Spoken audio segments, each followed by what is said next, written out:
Oceanic salinity, oceanic salinity है ना। हमने कल ओसेनिक सैलिनिटी पढ़ना शुरू किया था, महासागरीय लवणता। पार्ट 1 में हमने देखा था कि जो ओशियन है उसमें कई घुलित पदार्थ हैं, ठोस घुलित पदार्थ हैं, और उनको जब हम उस ठोस घुलित पदार्थों को जब हम प्रति हजार अथवा प्रतिशत के रूप में व्यक्त करते हैं तो उसे सागरीय लवणता या ओशियनिक सैलिनिटी कहा जाता है ना। देखिए क्या है कि जब महासागरीय जल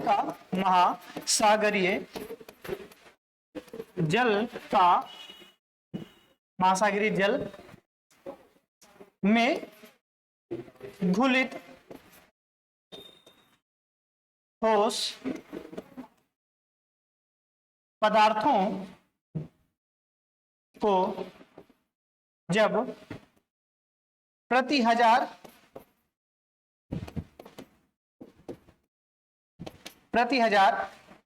अथवा प्रतिशत के रूप में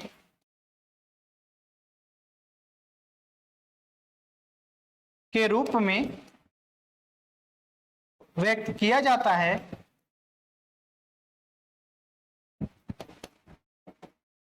तो उसे सागरीय या महासागरीय लवणता कहेंगे, है ना। कहते हैं, आपने अपने नोट्स में लिखा भी होगा इस चीज को, कि जो महासागर है, महासागरों में जो घुलित ठोस पदार्थ होते हैं उसको जब हम प्रति हजार अथवा प्रतिशत के रूप में व्यक्त करते हैं तो उसे महासागरीय लवणता कहते हैं। महासागरों में कुल 47 प्रकार के लवण पाए जाते हैं, है ना, और उसमें से भी कुछ मुख्य हैं। फिलहाल वो हम उसके संगठन में देखेंगे। संगठन में अगर हम देखें औसत जो महासागरीय लवणता है उसकी सभी महासागरों में जो औसत लवणता है वो कितना है, 35 है ना, प्रति हजार, अथवा हमने कहा था या तो प्रति हजार के रूप में या फिर प्रतिशत के रूप में व्यक्त किया जाता है ना। तो 3.5 अथवा 35 प्रति हजार है, ये महासागरीय लवणता है ना। औसतन है, इतना पाया जाता है। हो सकता है कहीं किसी जलभाग में, है ना, ये तो इंडिया है, किसी जलभाग में जो है 300-400 पहुंच जाए, और हो सकता है ये कहीं कहीं पर 10-15 के आसपास आ जाए, है ना। तो ये वितरण में हम देखेंगे, आज हमारा वही टॉपिक है आज का, कि महासागरीय लवणता का वितरण क्या है, कहां कहां पर कैसी लवणता पाई जाती है, कम है, ज्यादा है, कैसे है वो, है ना, महासागरीय लवणता। अच्छा, इसमें प्रतिशत अथवा जो है ना प्रति हजार, इसमें से कौन ज्यादा प्रचलित है, तो आप जो है ना 35 प्रति हजार को आप प्रेफर करेंगे, क्योंकि ये ज्यादा प्रचलित है। प्रतिशत के रूप में कम व्यक्त किया जाता है इसको। ये सब हम कल चर्चा कर चुके हैं। अगर हम देखें 35 प्रति हजार, इसका मतलब क्या होगा? 35 प्रति हजार का मतलब कि अगर मान लीजिए आपके पास 1 लीटर है ना, या फिर 1000 ग्राम अगर महासागरीय जल है, ओशनिक वाटर है, महासागरीय जल है ना, तो इसमें से 35 ग्राम आपका ये लवणता होगी, है ना, लवणता होगी। और 965 ग्राम ये शुद्ध जल होगा। यहां पर मैं शुद्ध जल की बात कर रहा हूं, है ना, शुद्ध जल होगा, पीने योग्य होगा, इसे पिया जा सकता है ना। तो 965 ग्राम। यही चीज अगर हम प्रतिशत में देखेंगे तो मान लीजिए 100% अगर कहीं पर है, अगर 100% मतलब मान लीजिए कितना भी हो सकता है कि 500 ग्राम ही जल लिया जाए, तो हम ग्राम पे नहीं, फिर भी अगर हम कहीं पे मान लीजिए 1 यूनिट जल ले रहे हैं तो उसको हम 100% मान लें, है ना। और उस 100% में से 3.5% क्या होगी, सैलिनिटी होगी, और यहाँ पर 97.5 जो है परसेंट, सॉरी 97 पॉइंट नहीं, 96.5% जो है वो शुद्ध जल के रूप में होगा, है ना। क्योंकि प्रचलित ज्यादा कौन सा है, प्रति हजार है, इस वजह से प्रतिशत को छोड़ दिया जाता है। तो अगर आपसे प्रतिशत में भी पूछा जाए तब भी आपको कंफ्यूज नहीं होना है, ठीक है। रिवाइज किए हैं, कल होमवर्क दिया था, क्या है उसका, 5 दिए थे।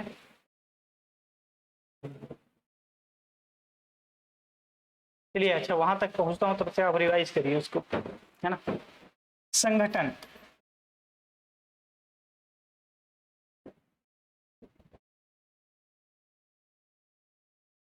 संगठन में देखेंगे तो महासागरीय जो जल है ना, उसमें सबसे ज्यादा महासागरीय जल में 47 प्रकार के लवण है ना, लवण है। लेकिन इसमें से भी 5 प्रमुख हैं, कौन कौन से बताइए, बताइए 5 कौन कौन से हैं, सीक्वेंस बताइए उनका। NaCl,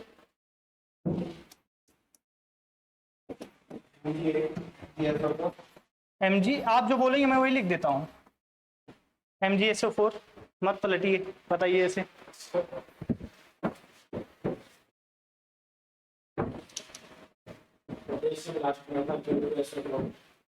आप बताइए,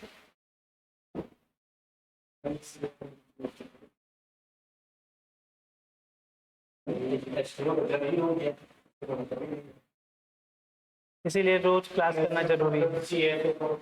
CaSO4, ठीक है।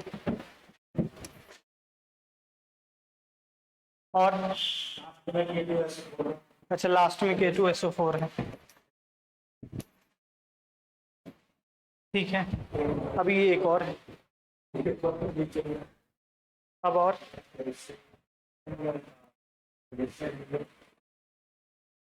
कैल्शियम हो गया, मैग्नीशियम हो गया, उसके बाद का डिफरेंस Cl का भी तो डिफरेंस होगा।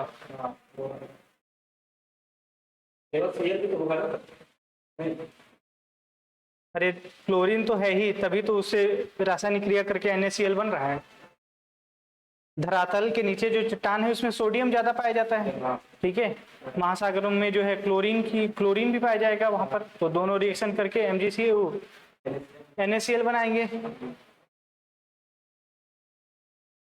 और MgCl भी तो बनेगा, मैग्नीशियम क्लोराइड।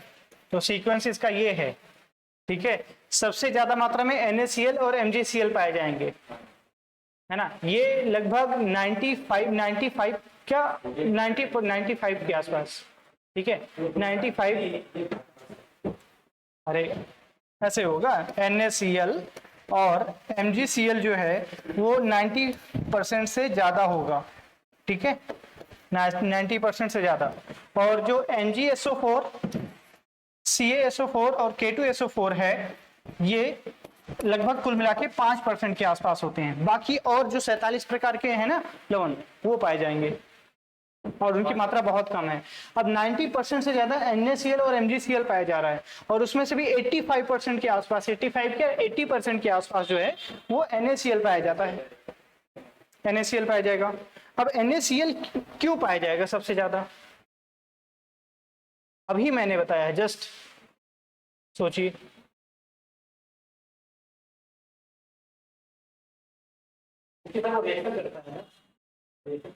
रिएक्शन तो करेगा, लेकिन रिएक्शन के लिए वो तत्व भी तो चाहिए, धरातल के नीचे पाया जाएगा। वही तो कि जो मैग्मा है ना, वो जब ज्वालामुखी क्रिया के माध्यम से ऊपर आएगा तो उस धरातलीय चट्टान में जो है जो पदार्थ है उसमें सोडियम के दिखता है, तो सोडियम जो है वो ज्वालामुखी के माध्यम से महासागरों में पहुंचेगा, इसीलिए सोडियम की मात्रा सबसे ज्यादा होती है।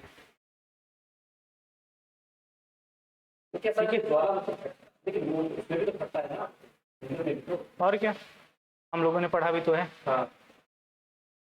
हाँ इसीलिए तो, हाँ तो इसीलिए तो NaCl ज्यादा है ना। NaCl ज्यादा है, हाँ। MgCl कम है ना।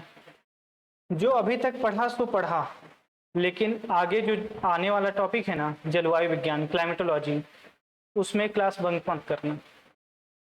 अगर क्लास बंक की तो फिर समझ में नहीं आएगा। अभी ज्वालामुखी कहाँ कहाँ फूटता है ये पता ही नहीं है आपको, ठीक है, नहीं पता। भूकंप कैसे आता है, क्यों आता है, सुनामी कैसे आती है, क्यों नहीं, ठीक है, नहीं पता है। वो आप कहीं से पढ़ेंगे ना तो 2-3 बार पढ़ेंगे तो थोड़ा समझ में आ जाएगा। लेकिन आगे आने वाला टॉपिक है वो बहुत कॉम्प्लेक्स है और वहां से प्रीलिम्स में बहुत क्वेश्चन पूछे जाने की संभावना है फिलहाल।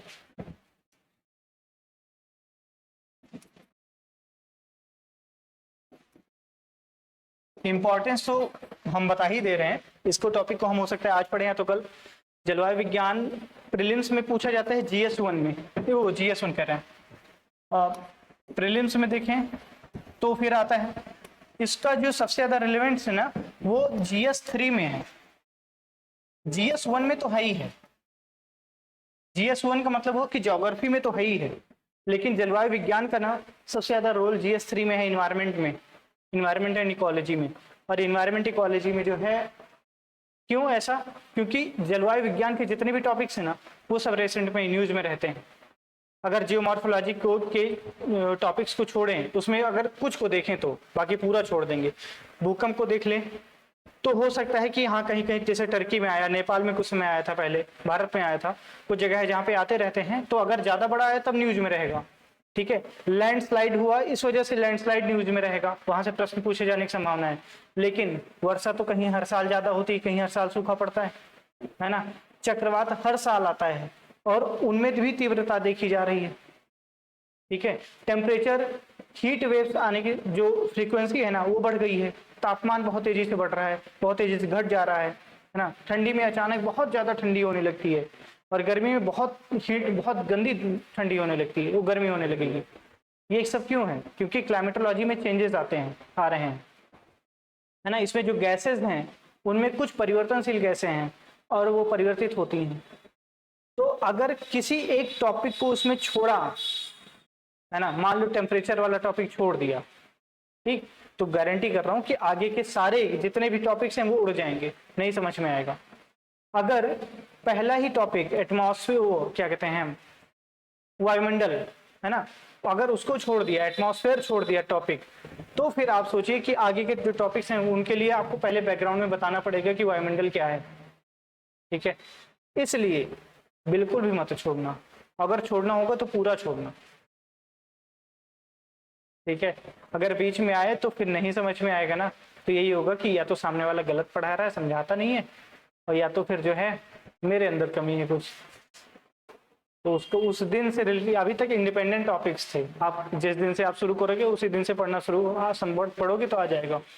बहुत मुश्किल हो जाएगा अगर आपने टेम्परेचर का टॉपिक नहीं पढ़ा और आपको मैं प्रेशर वाला, मतलब वायुदाब की पेटियां बताऊंगा तो नहीं समझ में आएगा। इसलिए इसको छोड़ना नहीं। प्रीलिम्स में तो बहुत क्वेश्चन आते हैं इससे, और GS3 भी और GS1 भी इससे आता है। फिलहाल हम लोग यहाँ पर थे संगठन में, तो कंपोजिशन ऑफ सैलिनिटी, इसमें NaCl की मात्रा और MgCl की मात्रा सबसे ज्यादा होती है, लगभग 90% से ज्यादा हो जाएगा, है ना। फिर उसके बाद मैग्नीशियम सल्फेट, कैल्शियम सल्फेट और पोटेशियम सल्फेट की मात्रा सबसे ज्यादा होती है ना।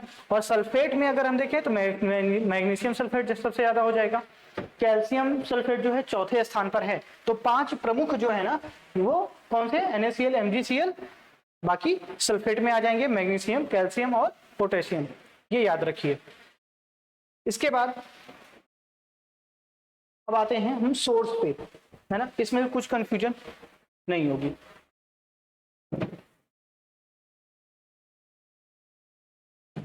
अब सोर्स या स्रोत, स्रोत में अगर हम देखें तो सबसे जो एक प्रमुख स्रोत है ना, एकमात्र प्रमुख है, वो है ज्वालामुखी।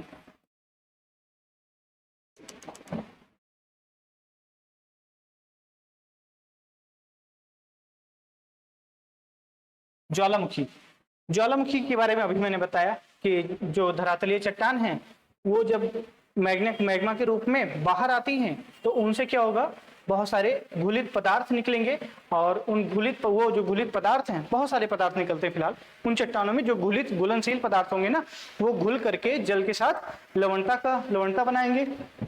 ठीक है, तो ज्वालामुखी एक मुख्य क्रिया है। लेकिन क्या ज्वालामुखी क्रिया लगातार हो रही है? अगर एकमात्र कारक है तो नहीं हो रही है। हाँ, नहीं हो रही है, भारत में नहीं हो रही, कहीं तो हो रही है।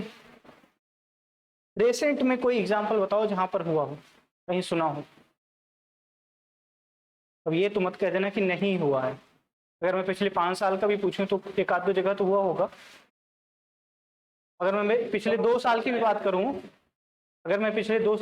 करूं, तब भी न्यूज में है। ज्वालामुखी की बात कर रहा हूँ, भूकंप से थोड़ी सैलिनिटी बढ़ती है। चिली में, अच्छा आप कॉमन सेंस लगा रहे हो, रिंग ऑफ फायर के आसपास तो ज्वालामुखी होती ही रहती है। ठीक है,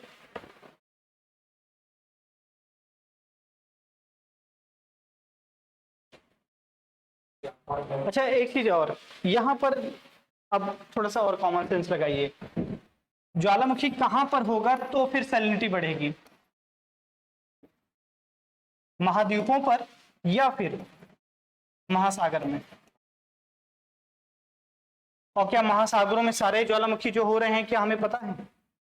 पता चलता है? नहीं पता चलता है, जब तक कि बहुत ज्यादा विस्फोटक ना हो, है ना, तब तक पता नहीं चलेगा। तो फिलहाल अभी भी देखा जाए तो रेसेंट ईयर्स में बहुत बड़े स्तर पर ज्वालामुखी नहीं हुआ, ज्वालामुखी क्रिया नहीं हो रही है ना। लास्ट टाइम देखेंगे ना, जो नियोजोइक पीरियड है उसमें प्लिस्टोसीन पीरियड आता है, एक उसका हिस्सा है प्लिस्टोसीन। उसमें उससे पहले और उस टाइम के आसपास देखा गया तो थोड़ा चेंज हुआ था, है ना। सैलिनिटी थोड़ी सी बड़ी थी, 34 से 35 के आसपास, एग्जैक्ट नहीं है लेकिन आसपास ऐसे हुआ था। तो उसके बाद से जो औसतन है महासागरीय लवणता, वो 35 के 35 ही है, 35 के 35 है एवरेज। औसतन मैं बता रहा हूँ, औसतन जो है वो 35 है। तो फिर रेसेंट में आज अब देखेंगे, आसपास न्यूज में देखेंगे तो लगातार ये होगा कि महासागरों में लवणता बढ़ रही है, तो ज्वालामुखी क्रिया तो हो नहीं रही है। तो फिर वो कौन से कारक होंगे जिनकी वजह से महासागरीय लवणता में वृद्धि या कमी दर्ज होगी? जलवायु परिवर्तन एकमात्र कारक होगा? कुछ तो नेचुरल फैक्टर, हम इसको और भी क्लासिफाई अगर करें ना, तो अन्य फैक्टर, इसको अगर हम छोड़ें तो अन्य कारक क्या हैं, क्या हो सकते हैं? अगर हम प्राकृतिक देखें, है ना, प्राकृतिक और कुछ मानवीय, है ना, मानवीय हो सकता है। अब प्राकृतिक में क्या होगा, है ना, वो कुछ फैक्टर जो वाष्पीकरण तो नेचुरल भी है और मानवीय भी है ना, लेकिन उस कैसे मानवीय है ये भी हम देखेंगे। कॉम्प्लेक्स मत करिए, देखिए मतलब हो सकता है कि नेचुरल हो, अक्षांश अगर कहीं पे अक्षांशीय जो विभिन्नताएं हैं ना, जैसे कि मान लो ध्रुवों के आसपास, वहां पे तो स्वाभाविक है जो है लवणता थोड़ी सी मध्यम होगी, ना तो बहुत ज्यादा होगी ना तो बहुत कम होगा, है ना। क्यों? वाष्पीकरण भी होता है और पानी भी बरसता है, ये रीजन तो नेचुरल तरीके से हो सकता है। ठीक है, तो इसको हम प्राकृतिक में ले जा सकते हैं, हालांकि इसको इस तरीके से क्लासिफाई कर पाना बहुत मुश्किल काम है ना। लेकिन अगर हम अक्षांशों की बात करें तो सामान्यता जो है, जैसे जैसे हम ध्रुवों की ओर बढ़ेंगे ना, वैसे वैसे तापमान घटेगा और लवणता में कमी आएगी, है ना। तापमान घटेगा तो लवणता में भी कमी आएगी, तो ये एक सामान्य है प्राकृतिक रूप से। लेकिन इसको कभी प्राकृतिक और मानवीय में मत डिवाइड करिए, यही है, क्योंकि आप उसे क्लासिफाई नहीं कर पाएंगे। यहाँ पे प्राकृतिक का मतलब सामान्यता है, कैसा हो सकता है जब तक कि उसमें कोई और हस्तक्षेप ना हो। मान लो क्लाइमेट चेंज ना हो रहा होता तो क्या होता, ऐसी कंडीशन को अगर हम लेकर आए, देखें कि अगर क्लाइमेट चेंज ना हो रहा होता तो क्या होता। क्योंकि स्वाभाविक है, विश्वतीय क्षेत्र में देखेंगे तो वहां पर क्या होगा, तापमान स्वाभाविक रूप से थोड़ा सा ज्यादा होता है दोपहर तक, और दोपहर के बाद थोड़ा सा कम हो जाता है, तो जितना वाष्पीकृत हुआ रहता है उतना फिर से आ जाता है नीचे, तो फिर सामान्य होगा, मध्यम होगा। ठीक है, कॉम्प्लेक्स समझ में नहीं आ रहा क्या? ठीक है, अगर हम उच्च अक्षांशों में देखें तो वहां पर उच्च अक्षांशों में मतलब ध्रुवों की ओर जाएंगे, तापमान कम हो जाएगा, वाष्पीकरण भी कम होगा। जब वाष्पीकरण नहीं होगा, कम होगा, तो फिर लवणता वहां पर कम रहेगी, लवणता कम रहेगी। वाष्पीकरण ज्यादा, शुद्ध जल का वाष्पीकरण हुआ तो जो बचेगा वो क्या होगा, लवणता होगी। वाष्पीकरण हो ही नहीं रहा है, शुद्ध जल उसी में ज्यादा है ना, शुद्ध जल तो वहां पे जैसे कि तैसे ही है, तो फिर क्या होगा, लवणता तो वृद्धि ही रहेगी ना कंपैरिजन में। ये नेचुरल फैक्टर के रूप में देख सकते हैं आप। हाँ हाँ, तो ध्रुवों की ओर जाएंगे तो वाष्पीकरण में भी तो कमी आएगी, क्योंकि तापमान है ही नहीं ज्यादा। जब तापमान बढ़ेगा, जब पानी गर्म करोगे, टेम्परेचर दोगे, तभी तो वाष्प बनेगा। ठीक, एकदम सीधा सा तीन ही चीज देखनी है, वाष्पीकरण हो रहा है कि नहीं हो रहा है। जहां वाष्पीकरण न समझ में आए वहां देख लो तापमान हो रहा है, तापमान कम ज्यादा हो रहा है कि नहीं हो रहा है। इसी बेस पर 35, 40, 50 फैक्टर्स हैं जिनको निकाल सकते हो आप, समझ रहे हो। फिलहाल ये नेचुरल। फिर भी अगर हम देखें तो जो सबसे हाल में देखा गया ना, वो है क्लाइमेट चेंज, मानवीय जलवायु परिवर्तन। जलवायु परिवर्तन जो है ना, वो हो रहा है मानवीय कारकों की वजह से, इसलिए जलवायु परिवर्तन को मानवीय कारकों के रूप में देख सकते हैं। ठीक है, सामान्यतः तो अक्षांशीय परिवर्तन होगा तो भी हो सकता है। ठीक है, ये तो मैंने अभी डिस्कस किया, विषुवतीय क्षेत्र में तापमान थोड़ा सा कॉमन होता है ना, क्योंकि जितना वाष्पीकृत होगा उतना तो बढ़ेगा फिर से शाम तक। ध्रुवीय विषुवतीय क्षेत्र में जैसे जैसे उच्च अक्षांशों की ओर बढ़ेंगे, तापमान कम होगा, वाष्पीकरण भी कम होगा, और क्या होगा, लवणता में कमी आएगी। ठीक, फिलहाल तो जलवायु परिवर्तन एक मुख्य कारक है। जलवायु परिवर्तन में क्या होता है, जलवायु परिवर्तन, क्लाइमेट चेंज, है ना। अब आइए आगे देख लेते हैं कि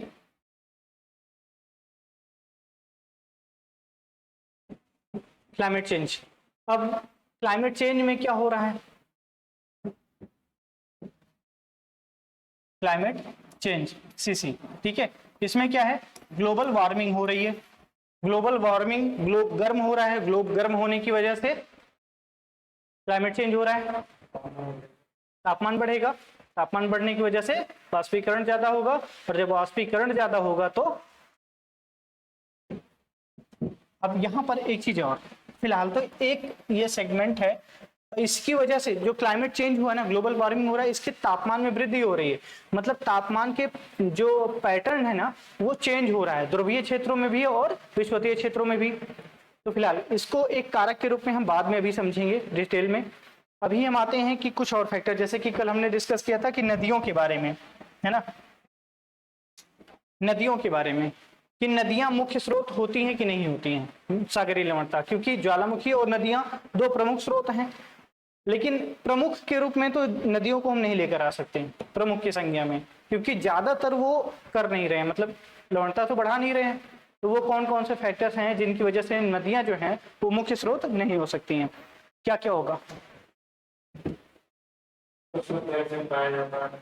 नदियों में कैल्शियम पाया जाता है, और तो फिर इससे क्या होता है,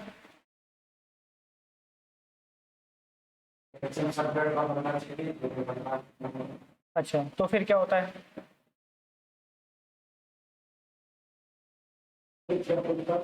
हाँ मतलब अगर CaSO4 नहीं पाया जा रहा है तो और क्या फिर नदियों महासागरों में पाया जा रहा है।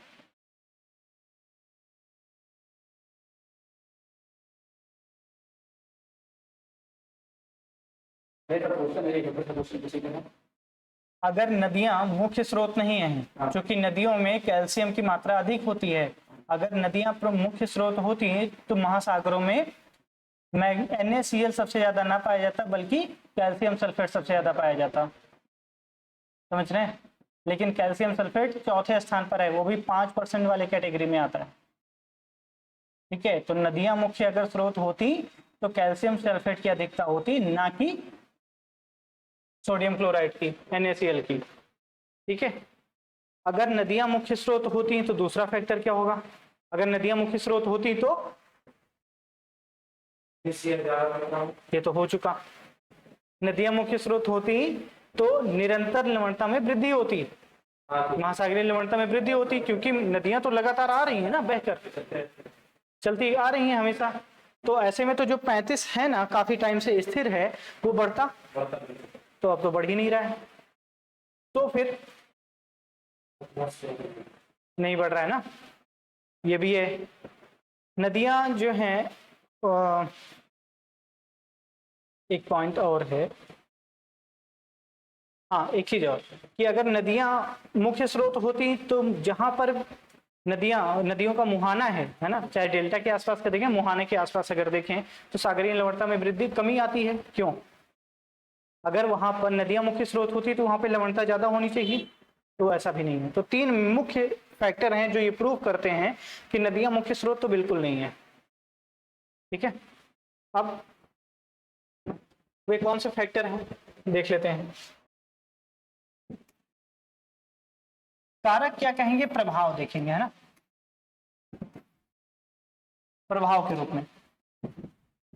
हमने अभी बात किया कि नदियां भी मुख्य स्रोत नहीं है, नदी तो हमेशा बह रही है, महासागरीय लवणता स्थिर है 35 के आसपास, लेकिन जो भी अब परिवर्तन देखने को मिल रहा है वो परिवर्तन क्यों है?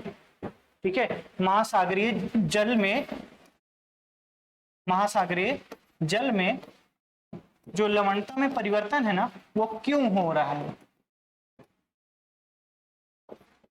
कहीं कम कहीं ज्यादा, ये सब न्यूज देखने को मिलता है। क्यों? क्योंकि ये तब होगा जब, अब सिंपल सा फंडा, अगर पानी को गर्म करेंगे, पानी को गर्म अगर करेंगे तो उसमें से जो शुद्ध जल होगा वो वाष्पीकृत हो जाएगा, और जो लवण वाला पानी होगा, मतलब ज्यादा होगा, जो जलवाष्प के रूप में उड़ गया शुद्ध जल, ठीक है, बाकी जो बच रहा है उसमें लवणता की मात्रा ज्यादा हो जाएगी। एक फैक्टर ये है कि अगर ज्वालामुखी क्रिया होगी तो उसमें से लवणता निकलेगी, ठीक है, कई घुलित पदार्थ निकलेंगे, या तो उनकी मात्रा बढ़ जाए, या तो फिर जो जलवाष्प है ना, जो शुद्ध जल की मात्रा है उसको कम कर दें, ठीक है, तब लवणता में वृद्धि होगी। लवणता में वृद्धि की कंडीशन क्या है?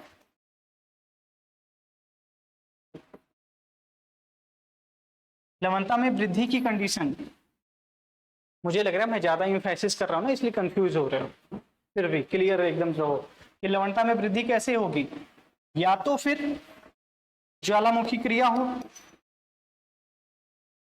ठीक है, ज्वालामुखी क्रिया होगी तो वो सब तत्व निकलेंगे और उससे लवणता में वृद्धि होगी, ठीक है, 35 से 40 हो जाएगा। लेकिन अब ये तो हो नहीं रहा है, तो दूसरा फैक्टर क्या है? अगर जो वाष्पीकरण है ना उसकी दर बढ़ जाए, वाष्पीकरण की दर जब बढ़ जाएगी ना, वाष्पीकरण ज्यादा होगा तो जो शुद्ध जल है वो उड़ जाएगा, और जो बचेगा उसमें लवणता की मात्रा ज्यादा हो जाएगी। ठीक है, यहां पर वाष्पीकरण का मतलब क्या हुआ?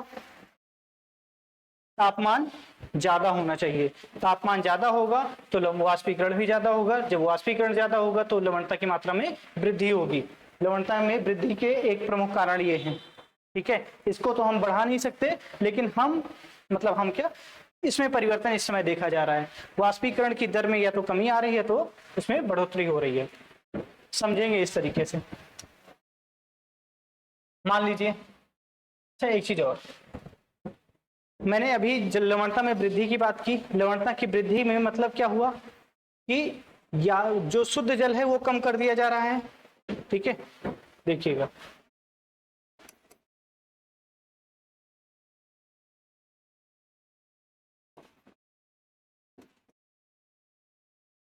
शुद्ध जल में कमी आए और या वृद्धि आए। जब वृद्धि होगी, है ना, शुद्ध जल का मतलब जान रहे हैं? चेहरे से कंफ्यूजन दिख रहा है। वही ना, जैसे आपने बताया कि जब ऊपर चला जाएगा। हाँ, तो जो शुद्ध जल है ना वो जब उड़ जाएगा, दो ही चीजें तो हैं, एक कम हो जा रहा है तो दूसरा तो बढ़ जाएगा ना। हाँ, दूसरा तो बढ़ जाएगा, बढ़ेगा कैसे? परसेंटेज के हिसाब से देखिए, अब पार्ट्स पर थाउजेंड के हिसाब से देखिए, अगर 1000 ग्राम पानी है, ठीक है, तो उसमें से ऐसे देखिए, एकदम अच्छे से समझाया था कल, सब भूल गए। 1000 ग्राम है, अगर इसमें 965 ग्राम शुद्ध जल है, 965 ग्राम शुद्ध जल है और 35 ग्राम जो है वो लवणता है ना। अगर हम इसको कम कर दें, 900 कर देंगे, ठीक है, 900 का मतलब जलवाष्प के रूप में शुद्ध जल उड़ गया, ठीक। तो इसमें अगर हम देखेंगे तो चूंकि 1000 है, अभी भी 1000 ही बचेगा, इसका परसेंटेज, इसका ग्राम थोड़ा सा बढ़ जाएगा, ये 100 ग्राम हो जाएगा, तो ठीक है, ये कम होगा तो ये बढ़ जाएगा, समझ रहे हैं, यही बात है।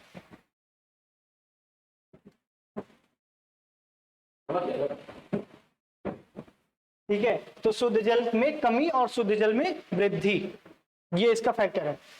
अब शुद्ध जल में कमी कैसे होगी? या तो 3 फैक्टर हैं इसके लिए, 2 फैक्टर हैं, या तो वाष्पीकरण हो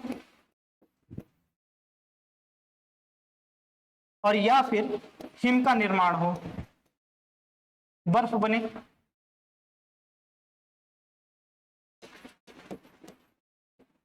हिम का निर्माण होगा। हिम का निर्माण का मतलब क्या होगा? जो शुद्ध जल है वो उससे हिम बन जाएगा, बर्फ बन जाएगी, तो बचेगा क्या वहां पे?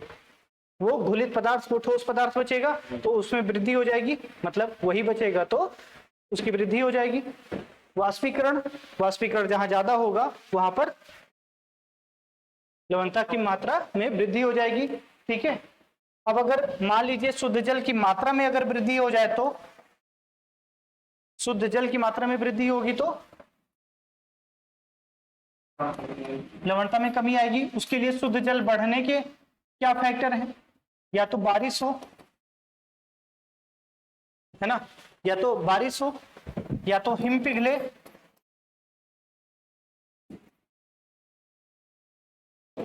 हिम का पिघलना, या जो नदियां हैं ना वो इसका एक फैक्टर हो सकती हैं, ठीक है। नदियां ज्यादा मात्रा में, जिस भी सागर में, छोटे छोटे सागर हैं, अगर उस जिन सागरों में नदियां ज्यादा मात्रा में गिर रही हैं या बहकर आ रही हैं, वहां पे भी शुद्ध जल की मात्रा में थोड़ी वृद्धि हो जाएगी, है ना, क्योंकि उसमें कैल्शियम उतना पाया नहीं जाता, कैल्शियम ज्यादा मात्रा में पाया नहीं जाएगा, महासागरों में उतना कैल्शियम ऐड नहीं कर पाएंगे, ठीक। तो 2 कारण है शुद्ध जल में परिवर्तन होने का, एक तो कमी होगा, एक तो वृद्धि होगा, ठीक है। अब जो शुद्ध जल है, अब इसको देख लेते हैं एक फैक्टर। हमने यहां पर देखा शुद्ध जल में कमी, क्योंकि लवणता तभी बढ़ेगी जब शुद्ध जल में कमी होगी। वाष्पीकरण का सीधा संबंध किससे है?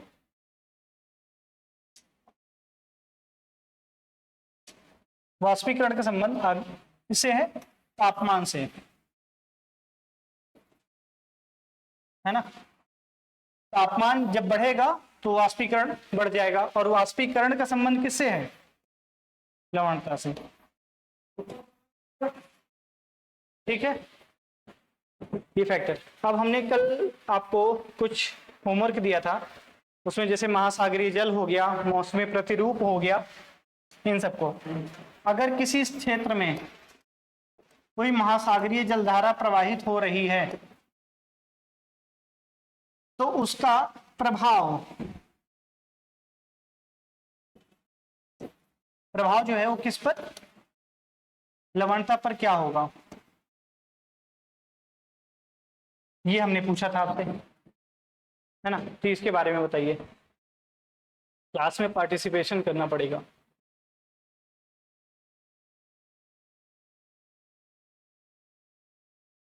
होमवर्क था ना ये, तो आपको तो सोचना चाहिए था। अगर महासागरीय जलधारा कितने प्रकार की हैं? गर्म है और ठंडी है। अगर गर्म जलधारा किसी क्षेत्र में बह रही होगी तो उसका प्रभाव क्या होगा? कैसे? क्यों? ठीक है, यहाँ पर जहां पे भी गर्म जलधारा बढ़ेगी वहां पर जो टेम्परेचर है ना वो इंक्रीज करेगा, और जब टेम्परेचर इंक्रीज करेगा तो फिर जो इवेपोरेशन है है ना, वो भी इंक्रीज करेगा, और इसके साथ में जो सैलिनिटी है वो भी इंक्रीज करेगी। ठीक है, क्योंकि इवेपोरेशन ज्यादा होगा। ठंडी जलधारा है अगर, तो ठंडी जलधारा में क्या होता है, तापमान गिर जाता है, टेम्परेचर कम होता है। यहां पर टेम्परेचर कम हो जाएगा।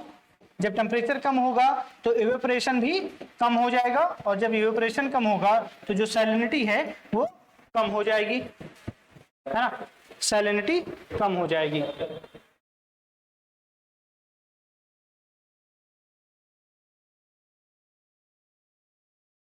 सैलिनिटी कम हो जाएगी। ये रहा, हमने महासागरीय जलधारा के परिप्रेक्ष्य में देखा। अब इसका प्रभाव क्या हुआ कि ठंडी में ऐसा होगा, और गर्मी में, मतलब कि गर्म जलधारा में ये, और ठंडी जलधारा में ये फैक्टर होगा। ठीक, अब हमने दूसरा क्या दिया था, दूसरा क्या था,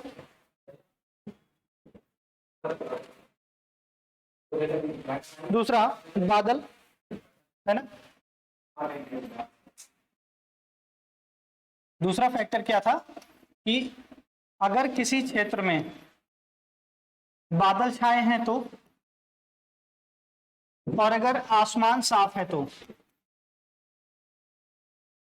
है ना, मतलब बादल नहीं है तो क्या होगा, और बादल हैं तो क्या होगा, ये दूसरा आपका क्वेश्चन था। तो अगर बादल छाए हैं कहीं तो उससे क्या होगा, टेम्परेचर पे क्या इंपैक्ट पड़ेगा,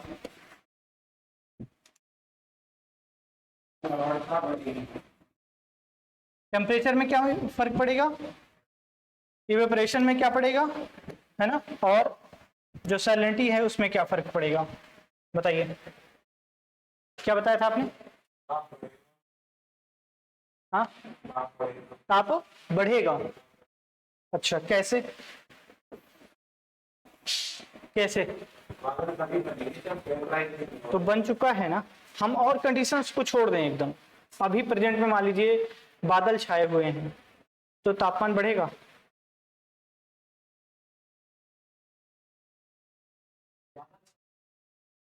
तापमान कैसे बढ़ेगा,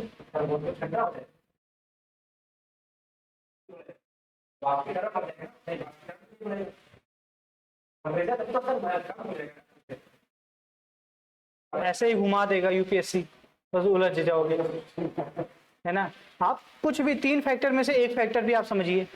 टेम्परेचर, मान लीजिए बादल छाए हुए हैं, सूर्य की रोशनी पृथ्वी पर पहुंच ही नहीं पा रही है, तो टेम्परेचर कैसे बढ़ेगा, ठीक है। आसमान साफ होगा तो टेम्परेचर बढ़ेगा, और जब बादल छाए हैं तो कैसे टेम्परेचर बढ़ेगा, बढ़ेगा ही नहीं, ठीक है। सूर्य की रोशनी ही उस पृथ्वी की ऊष्मा का कारक है, मतलब एकमात्र स्रोत है। 99% से ज्यादा जो ऊष्मा है वो पृथ्वी सूर्य से ही प्राप्त करती है। तो जब पृथ्वी तक सूर्य की किरणें पहुंचेंगी ही नहीं तो ऊष्मा मिलेगी ही नहीं, टेम्परेचर बढ़ेगा ही नहीं। तो कैसा होगा, टेम्परेचर कम होगा, और जब टेम्परेचर कम होगा तो इवेपोरेशन भी ज्यादा कम होगा, है ना। और हम एक सिर्फ कंडीशन को देखेंगे उस टाइम पे, और जो सैलिनिटी है ना वो भी कम हो जाएगी, सिर्फ एक कंडीशन। और यूपीएससी ऐसे ही कंडीशन देकर आपसे बात करेगा कि स्टेटमेंट उसने दे दिया कि निम्नलिखित कथनों पर, नहीं उस पे क्या कहते हैं, महासागरीय लवणता के संदर्भ में निम्नलिखित कथनों पर विचार कीजिए। उसने दे दिया कि गर्म जलधाराएं जहां पर बह रही हैं वहां पर लवणता में वृद्धि होगी, ऐसे दे दिया। दूसरा स्टेटमेंट उसने दिया कि जहां आसमान साफ है वहां लवणता में वृद्धि होगी, और तीसरा दे दिया कि जहां पर ग्रीष्म ऋतु में विषुवतीय क्षेत्र में सागरीय लवणता की मात्रा में कमी होती है। लिख दूं तीनों स्टेटमेंट,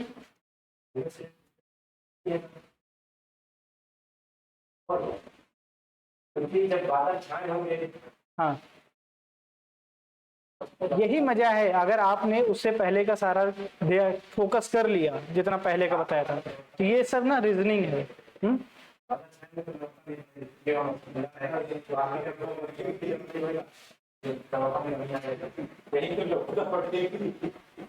ठंडे में कहाँ पड़ेगी, गर्म में पड़ेगी ना, सही तो कह रहे हैं। ठंडे में कहाँ पड़ेगी, गर्म में पड़ेगी, क्योंकि जब गर्म होगी तो जब फिर जैसे बाद बन जाएगा जाएगी। ठीक है, सही तो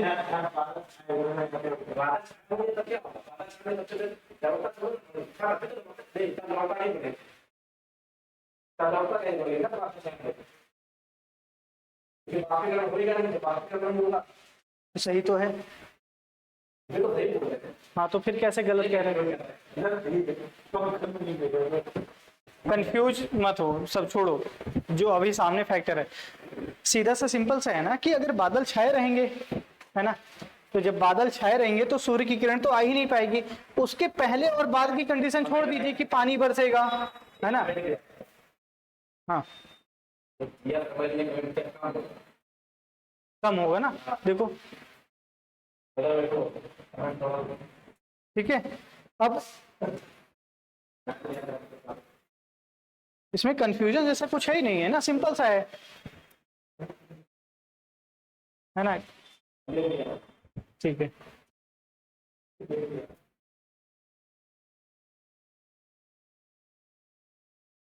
चलो मैं भी कमेंट देख लेता हूँ क्या है।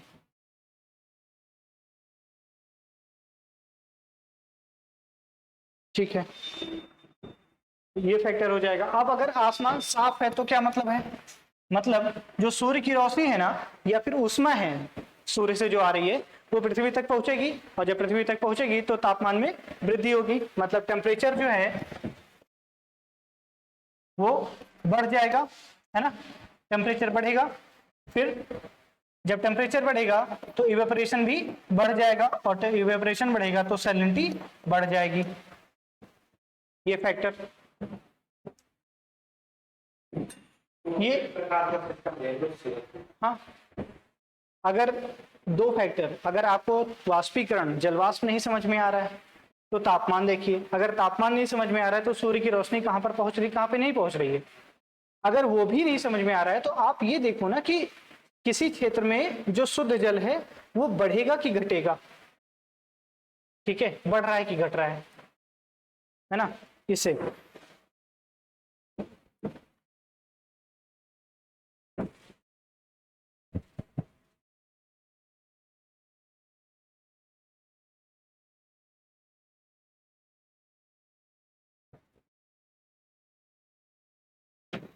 कि वीडियो इतना डार्क क्यों आता है?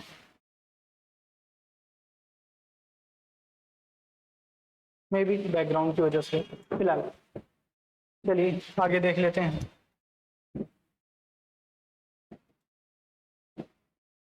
हम पवन,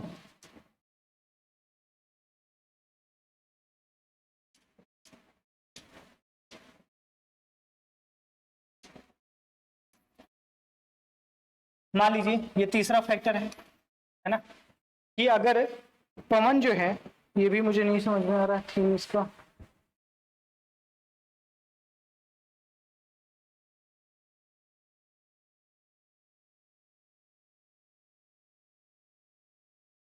ये तो बिल्कुल भी नहीं होगा सही।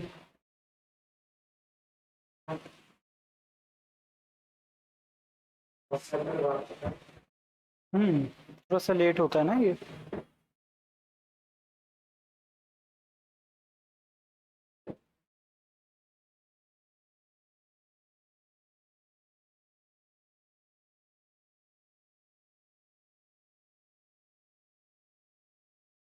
ये टेक्निकल इशू है और इसको सही करना पड़ेगा, अच्छे से एक दिन टाइम देना पड़ेगा।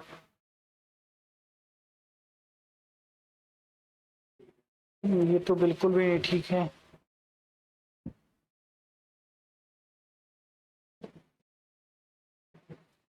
तो अब जैसा भी होगा देख लेंगे, है ना। तो पवन में देखेंगे तो पवन दो तरह से होगा, है ना। एक तो शांत होगा, ठीक है, शांत या फिर अस्थाई, क्लियर। और दूसरा अशांत या अस्थाई, अस्थाई।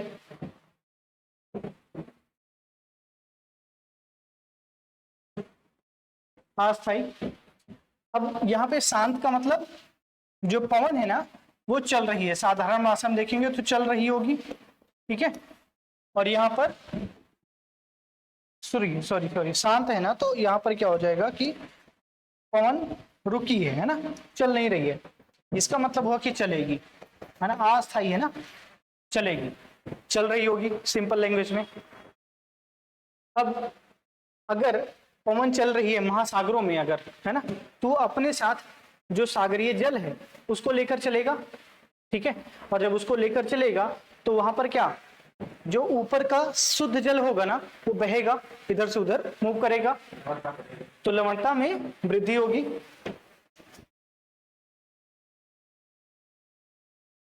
ठीक है, सिंपल सा फैक्टर आपको यहां पर देखना था।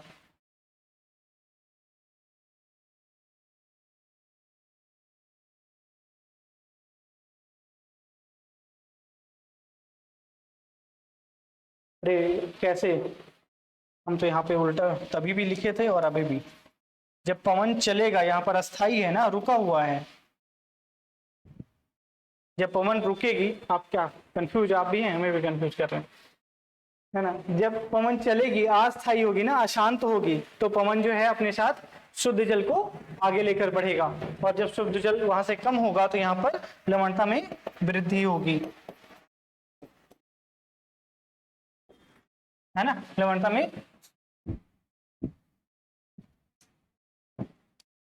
वृद्धि होगी। और जब पवन अशांत होगा, है ना, पवन अशांत होगी तो यहाँ पर जो लवणता है उसमें कमी आएगी। क्यों कमी आने का मतलब, अपेक्षाकृत जो है ना वहां पे शुद्ध जल रहेगा, जो नॉर्मल अवस्था है ना वही रहेगी, इसी में जहाँ पे अशांत होगा वहां पर लवणता में वृद्धि होगी, ठीक है, क्योंकि शुद्ध जल आगे बढ़ जाएगा, उड़ जाएगा, है ना। हाँ हाँ, स्थिर रहेगा लगभग, कम होगा या स्थिर हो सकता है ना। अगर कम नहीं हो रहा है तो स्थिर होगा, आप दोनों कर सकते हैं इसको, कि हो सकता है यहाँ पर कमी हो अथवा यहाँ पर, लेकिन बढ़ेगी तो नहीं, ये कन्फर्म है ना। अब आइए आगे देखते हैं अगले फैक्टर में कि तटीय क्षेत्र,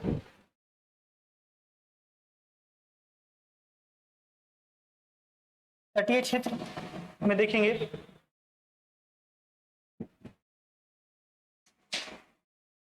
तटीय क्षेत्रों में देखें तो अगर महासागरीय तट या महासागर का जो लंबाई चौड़ाई है ना, मतलब जो उसका आयतन है उस पर डिपेंड करेगा। एक फैक्टर तो ये हो गया। अगर हम ऐसे ही देखें अगर, तो दो तीन फैक्टर हैं इसमें देखना पड़ेगा। एक तो महासागर, जैसे बे ऑफ बंगाल है, अरब सागर है, इसका आयतन किसका ज्यादा बड़ा है ना। तो बे ऑफ बंगाल जो है ना उसका आयतन बड़ा है, तो वहां पर क्या होगा, जो लवणता है ना उसमें वृद्धि होगी, और जो अरब सागर होगा उसमें लवणता में कमी होगी अपेक्षाकृत, है ना। तो ये डिफरेंट जो तटीय क्षेत्र होंगे, तटीय क्षेत्र या महासागर, तटीय क्षेत्र और महासागरीय क्षेत्र, तटीय और महासागरीय क्षेत्र। तो महासागरीय क्षेत्र की अगर हम बात करें तो महासागर अगर छोटा होगा तो वहां पर जो जल है ना वो जल्दी गर्म होगा, है ना। अगर वहां पर तापमान पड़ा किसी भी वजह से तो वहां पर क्या होगा, इवेपोरेशन ज्यादा होगा। जब इवेपोरेशन ज्यादा होगा तो उसके बाद जो सैलिनिटी है उस वो इंक्रीज करेगा, ठीक है। तो महासागरीय क्षेत्र पर डिपेंड करेगा। ये है बे ऑफ बंगाल, ठीक है, इसका जो एरिया है वो ज्यादा बड़ा है, जबकि जो अरेबियन सी है ना, अरेबियन सी में जो उसका एरिया है वो अपेक्षाकृत इसके कंपैरिजन में देखेंगे तो कम है, ठीक है। ये आयतन इसका थोड़ा कम है और इसका ज्यादा है। अब अगर हम देखें थोड़ा सा, मुझे लगता है मैंने तभी उल्टा बोल दिया था। उल्टा का मतलब क्या था कि यहां पर जब आयतन कम है तो फिर आयतन कम, तो जो यहाँ का जल है ना, महासागरीय जल है, वो वहां पर अगर टेम्परेचर पड़ेगा, टेम्परेचर पड़ा तो इसमें टेम्परेचर बढ़ा है अगर किसी भी तरीके से, तो यहाँ पर मान लीजिए 10 डिग्री नहीं फिलहाल तो मान लीजिए यहाँ पर 35 degree Celsius temperature Bay of Bengal और अरब सागर दोनों को दिया जा रहा है, ठीक है। अगर उसका, चूंकि बे ऑफ बंगाल जो है उसका आयतन बड़ा है, वहां पर ज्यादा पानी है, और ज्यादा पानी होगा तो ज्यादा देर टाइम लगेगा, ज्यादा टेम्परेचर लगेगा, ठीक है। या तो ज्यादा टेम्परेचर दें या तो ज्यादा टाइम दें। तो इस कंडीशन में देखें, अगर इसी 35 डिग्री सेल्सियस अगर हम अरब सागर को दे रहे हैं ना, तो यहाँ पर पानी कम है, और जब पानी कम होगा तो जल्दी से गर्म होगा, तो गर्माहट में ही, तापमान में ही अंतर आ गया। मतलब इसका जो टेम्परेचर है ना वो अरब सागर का वो ज्यादा होगा, और जो बे ऑफ बंगाल है उसका जो टेम्परेचर है वो कम होगा, क्योंकि बहुत जल्दी से गर्म नहीं हो पाएगा, बहुत जल्दी गर्म नहीं हो पाएगा।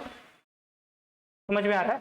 आप जिसका आयतन कम हो वो टेम्परेचर बढ़ जाता है। जल्दी हो जाएगा, सीधी सी बात है, पानी कम है वहां पर, ठीक है, आयतन कम तो पानी कम, जब पानी कम है तो जल्दी गर्म होगा।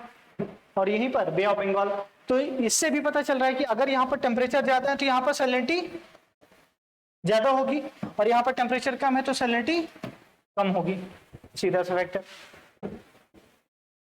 टेम्परेचर ज्यादा, सैलिनिटी ज्यादा होगा। हाँ, कैसे? टेम्परेचर ज्यादा तो सैलिनिटी ज्यादा है, टेम्परेचर कम है तो सैलिनिटी भी तो कम है। फोकस करिए, ठीक है। इससे क्या है कि अगर महासागरीय क्षेत्र का जो आयतन है ना, अगर उसमें कमी और वृद्धि होगी तो उस पर भी डिपेंड करेगा, ठीक है। तो महासागरीय क्षेत्र का आयतन भी इस पे प्रभाव डालेगा। अब तटीय क्षेत्र अगर देखें, तटों के पास अपेक्षाकृत, जो खुला महासागर होता है ना, उसके अपेक्षाकृत तटों के पास जो है वो तापमान चूंकि थोड़ा सा ज्यादा होता है, वो महाद्वीपीय हिस्सा होता है थोड़ा सा, तो उसका तापमान ज्यादा होगा।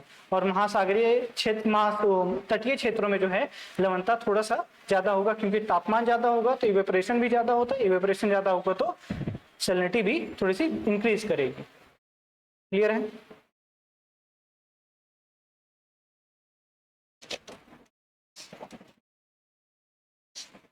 टेम्परेचर ज्यादा होगा, सैलिनिटी ज्यादा होगी।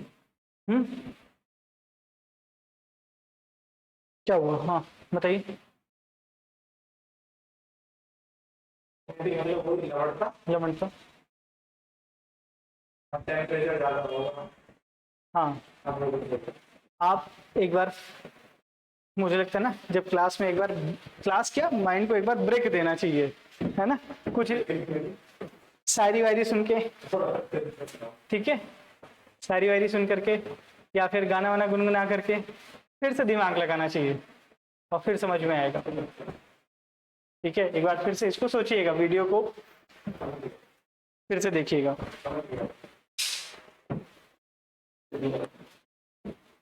पता नहीं कहाँ अटके हैं आप, मुझे नहीं समझ में आ रहा है। अभी क्लास के बाद 2 मिनट रुकेंगे, फिर देख लेंगे इसको, ठीक है। एक बात और,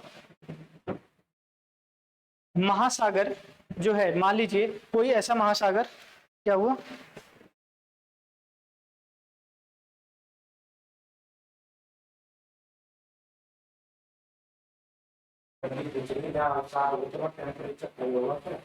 हाँ ऑब्वियसली टेम्परेचर ज्यादा होगा, है ना, क्योंकि अवसाद क्या है, चट्टानों का टूट फूट कर आना ही, छोटे छोटे टुकड़ों में विभाजित होना, और वही तो नदियों के माध्यम से जहाँ पे आएगा अवसाद होगा, वहां पे लवणता ज्यादा होगी। हालांकि बहुत ज्यादा नहीं हो पाएगा, बहुत ज्यादा नहीं होगा, क्योंकि वहां का जल मिल भी रहा होगा ना, परिसंचरण होगा, और जहां पर परिसंचरण होगा वहां पे लवणता बहुत नहीं बढ़ पाएगी।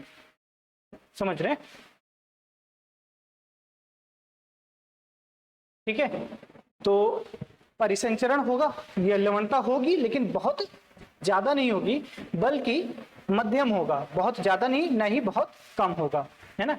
31 के आसपास रहेगा, है ना, 31 के आसपास रहेगा, 31 से 35 के बीच में रहेगा, उसको मध्यम लवणता बोलते हैं।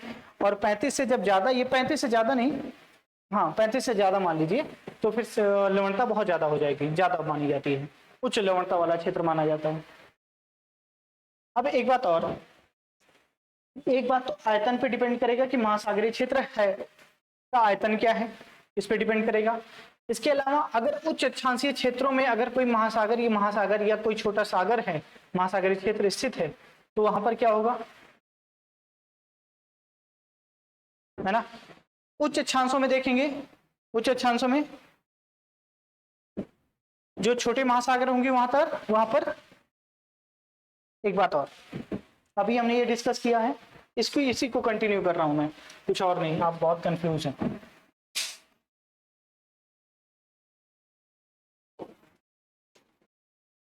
महासागरीय क्षेत्र,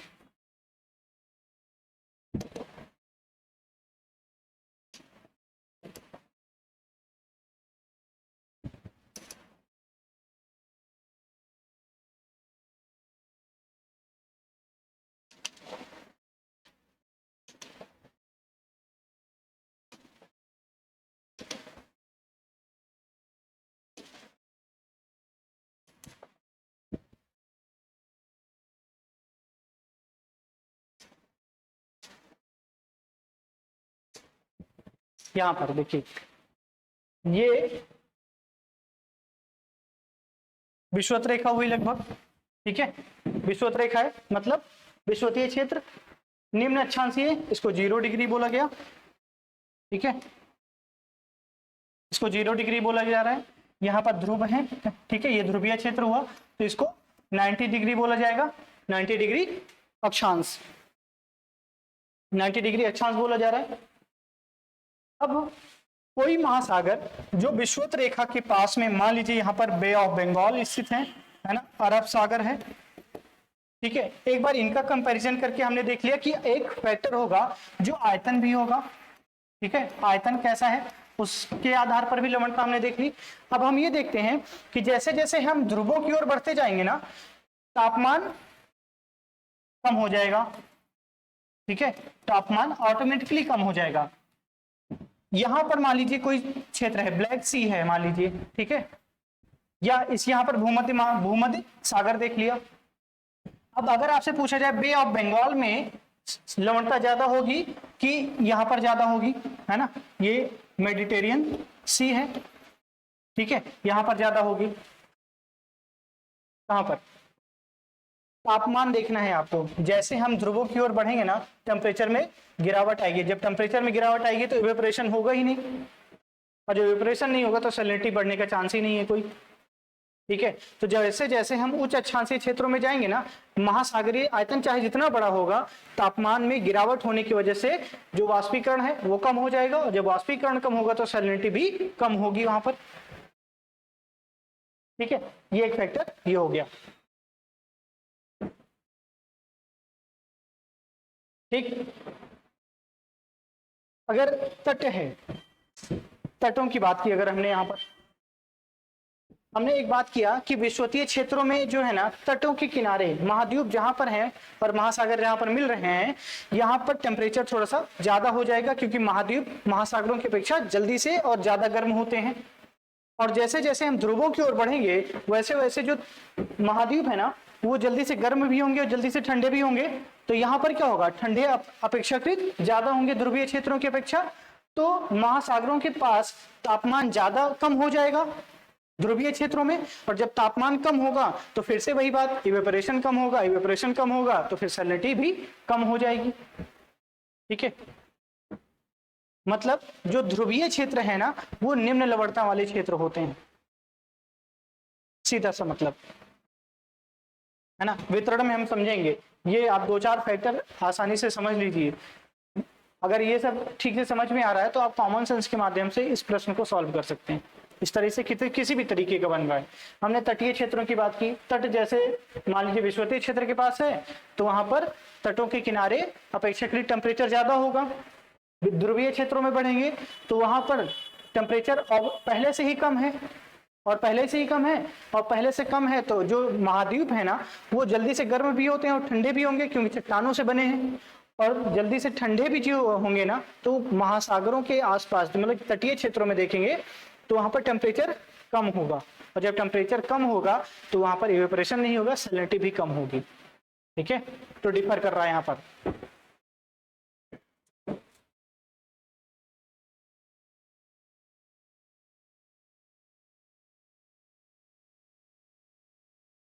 अब अगला फैक्टर क्या है कि मौसमी प्रतिरूप के रूप में देखिए,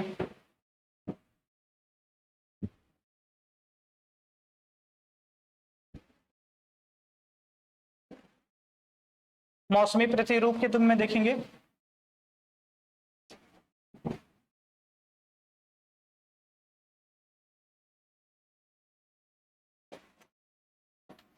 ग्रीष्म ऋतु,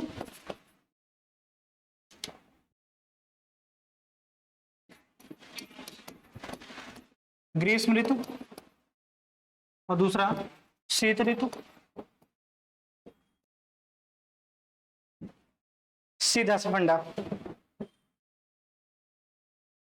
ग्रीष्म ऋतु होगा तो टेम्परेचर बढ़ेगा।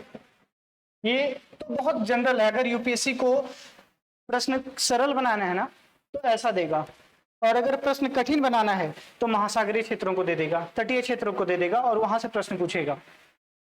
ठीक है, तो ग्रीष्म ऋतु में क्या होगा, टेम्परेचर इंक्रीज होगा, और टेम्परेचर इंक्रीज होगा तो यहाँ पर इवेपोरेशन भी ज्यादा होगा, और फिर जो सैलिनिटी है वो भी इंक्रीज करेगी। ठीक है, एक फैक्टर इससे ये भी प्रूफ हो रहा है कि जो ध्रुवीय क्षेत्र है ना वहां पे सैलिनिटी नहीं बढ़ेगी। क्यों? क्योंकि वहां पर सूर्य की सीधी किरणें तो पहुंचती ही नहीं, हमेशा तिरछी पहुंचती हैं, और तिरछी पहुंचने की वजह से जो है टेम्परेचर वहां पर कभी भी ज्यादा नहीं हो सकता है, इसीलिए वो कम तापमान वाला क्षेत्र होगा, और कम तापमान वाला क्षेत्र होता है तो हिम का निर्माण होता है, और जब हिम का निर्माण होता है तो थोड़ी बहुत सैलिनिटी बढ़ती है। लेकिन जो हिम का निर्माण होना है ना वो एक लंबी प्रक्रिया है, जल्दी नहीं होता है, जल्दी नहीं, वो एक लंबी प्रक्रिया है हिम का निर्माण होना। तो तटीय वो ध्रुवीय क्षेत्रों में जो शुद्ध जल की मात्रा है वो बहुत कम नहीं हो पाती। ठीक है, बहुत कम नहीं हो पाती, बहुत लंबे टाइम के बाद हिम का निर्माण होता है, बर्फ का जमना होता है। यहां पर देखें शीत ऋतु में, शीत ऋतु में देखेंगे तो जो टेम्परेचर है वो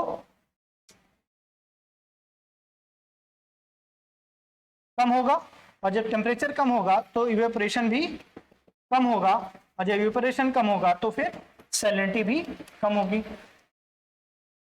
सीधा सिंपल फैक्टर। ठीक है, अब आगे अगर हम देखें कुछ और फैक्टर्स को, एक दो को और देख लेते हैं बस, है ना। गोलार्ध को देखें,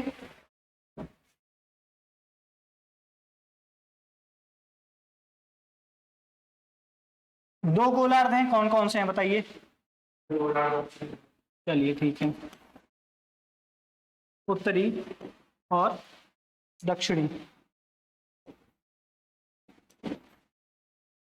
उत्तरी गोलार्ध में ज्यादा होगा सैलिनिटी कि कम होगा,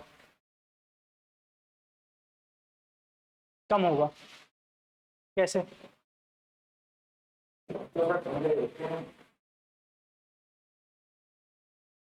सोचिए कि जो आपने बोला वो कितना सही है।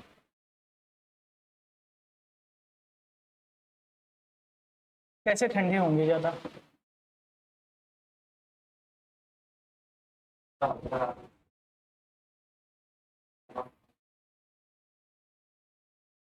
उत्तरी गोलार्ध में ना जो स्थल खंड है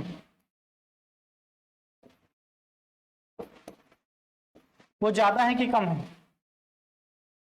ज्यादा है।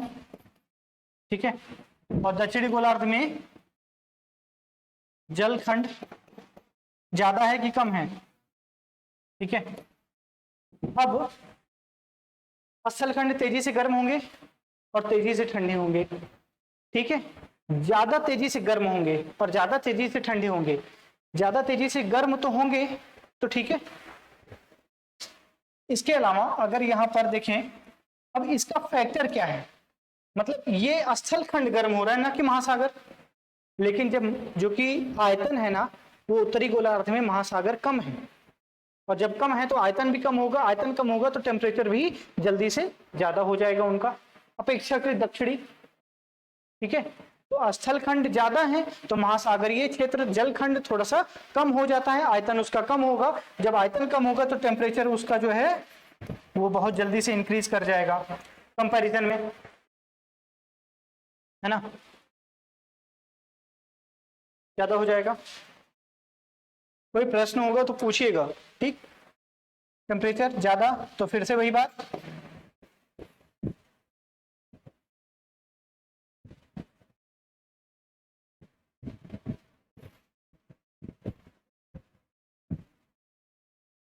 फिर उसके बाद जो इवेपोरेशन है वो भी यहाँ से ज्यादा होगा और सैलिनिटी भी ज्यादा होगी।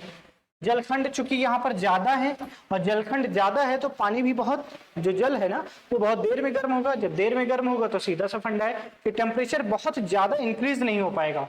एक बात और, सूर्य उत्तरी गोलार्ध में उतने ही टाइम तक रहता है जितना कि दक्षिणी गोलार्ध में, ठीक है। तो यहाँ पर चूंकि टेम्परेचर तो उतना ही पड़ रहा है दोनों पर, लेकिन यहाँ पर स्थलखंड ज्यादा है, आयतन उसका थोड़ा सा कम हो जाता है, इस वजह से यहाँ पर टेम्परेचर ज्यादा हो जाएगा और इवेपोरेशन भी ज्यादा होगा।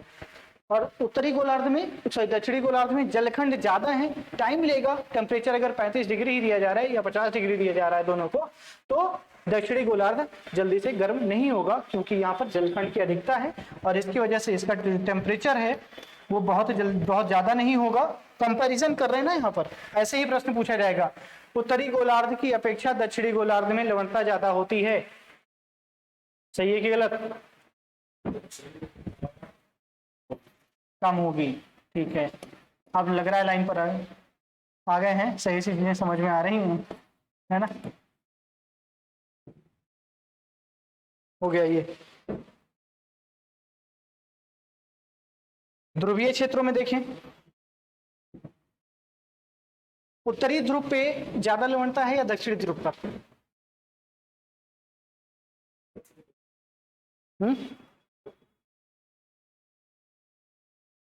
ठीक है, दक्षिणी ध्रुव पर ना।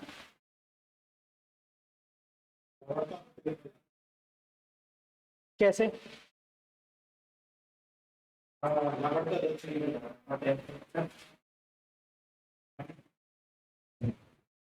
बताइए, क्या नाम है? जी एस शर्मा जी, बताइए। ध्रुवीय क्षेत्रों में अगर देखें तो उत्तरी ध्रुव पर ज्यादा होगा कि दक्षिणी ध्रुव पर?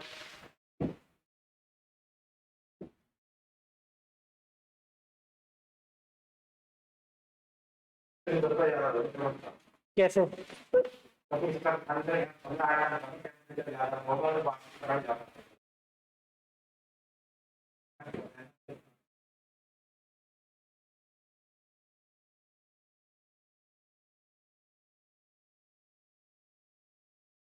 अच्छा, वेट कर लेते हैं, देखते हैं दोनों लोग।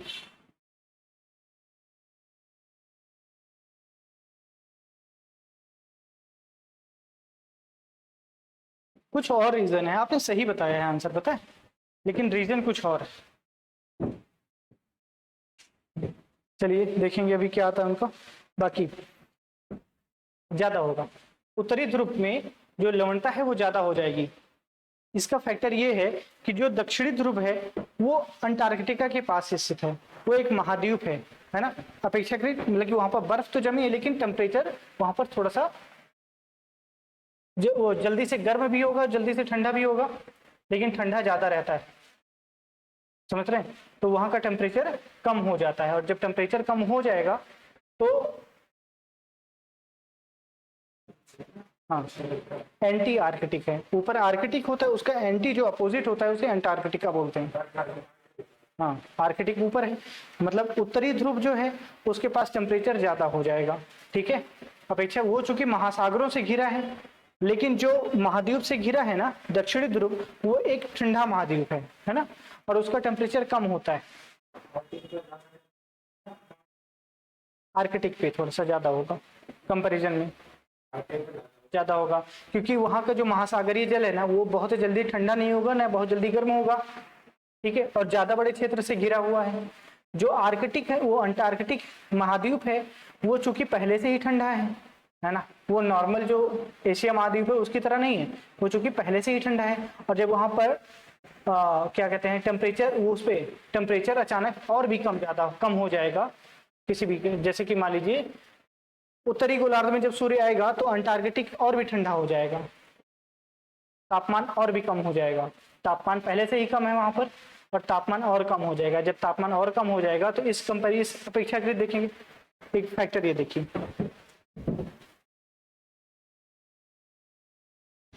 उत्तरी ध्रुव और दक्षिणी ध्रुव। उत्तरी ध्रुव में ये महासागर से घिरा है, और महासागर जल्दी गर्म होता है कि जल्दी ठंडा होता है?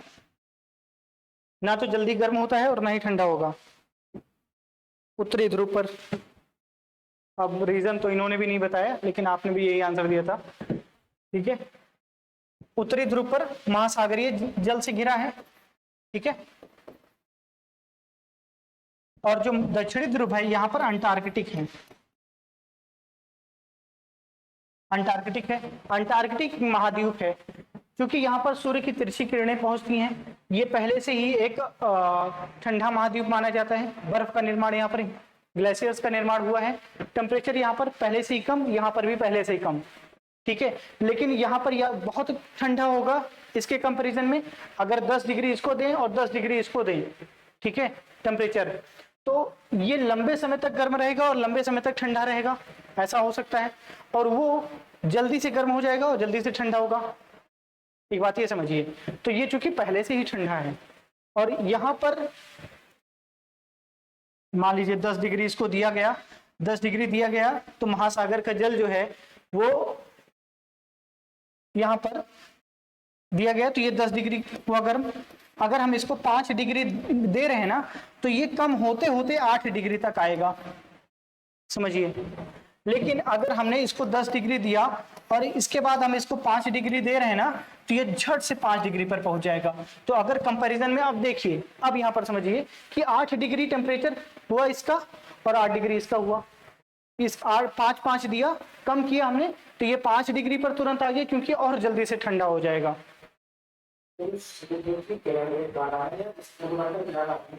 दोनों फैक्टर हैं। पहला फैक्टर तो ये पहले से ही दोनों ठंडे हैं, ठीक है, दोनों का टेम्परेचर कम है।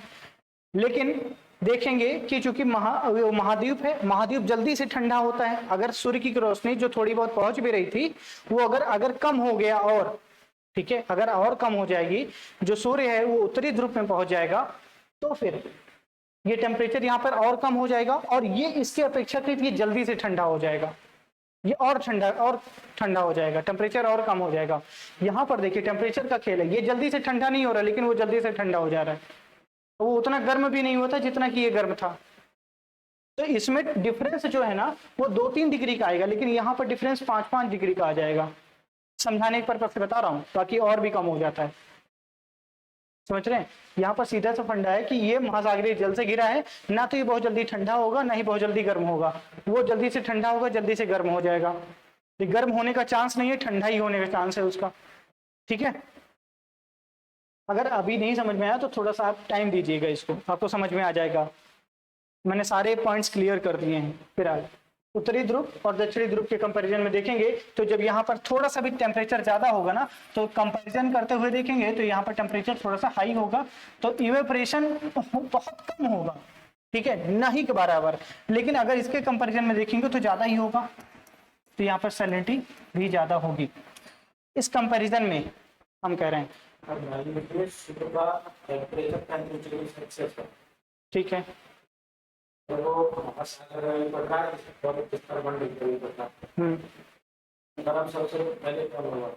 स्थलखंड होगा। हाँ, क्या चीज? जल क्यों नहीं होगा भाई? पानी ये अपनी अपनी क्वालिटी है। चट्टान को अगर हम एक तरफ रखें, पत्थर लीजिए और पानी लीजिए, दोनों पर समान टेम्परेचर डालिए, तो पानी देर में गर्म होगा और देर में ठंडा होगा। चट्टान जो है वो जल्दी ठंडी होगी, जल्दी गर्म होगी। ये अपनी अपनी प्रॉपर्टीज हैं उसकी। अगर आपको ये पॉइंट नहीं समझ में आया अभी तक ना, तो आपको ये पॉइंट भी नहीं समझ में आया होगा।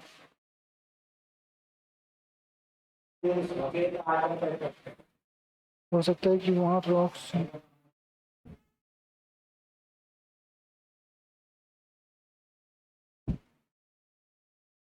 क्या, एक रीजन ये भी हो सकता है ना कि वहाँ रॉक्स हैं, उनमें रासायनिक क्रिया भी होती है, तो उसमें बहुत टेम्परेचर होते हैं। नहीं, जो चट्टान है ना वहाँ पर, वो पूरी तरीके से बर्फ से ढका हुआ है, और जब बर्फ से ढका होगा,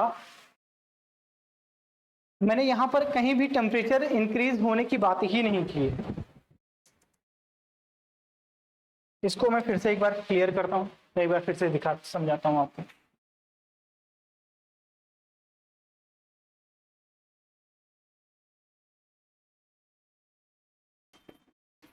उत्तरी ध्रुव महासागर से घिरा है, ठीक है, और जो दक्षिणी ध्रुव है वो किससे घिरा है? महाद्वीप से। महाद्वीप कौन सा है? एशिया है कि अंटार्कटिक है? बताइए। अंटार्कटिक है। एशिया, अब यहां पर बताइए, एशिया ज्यादा गर्म हो सकता है या अंटार्कटिक? बताइए क्या, कौन सा, जहां पर टेम्परेचर कहां पर ज्यादा होगा, एशिया में या फिर अंटार्कटिक में? एशिया में ज्यादा होगा। क्यों?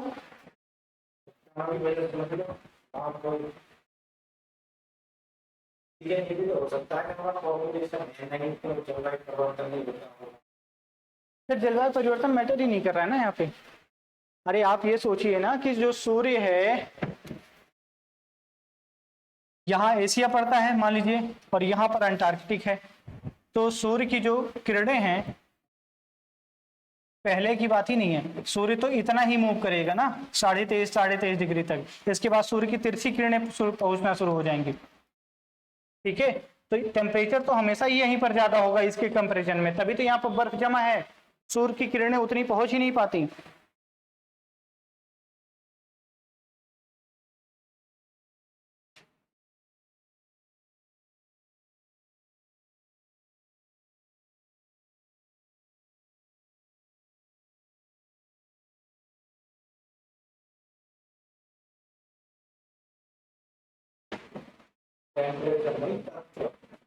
अच्छा, ज्यादा तब तो है बी को, ठीक है, अभी उसको भी समझिए, उससे भी कोई बहुत मतलब नहीं है।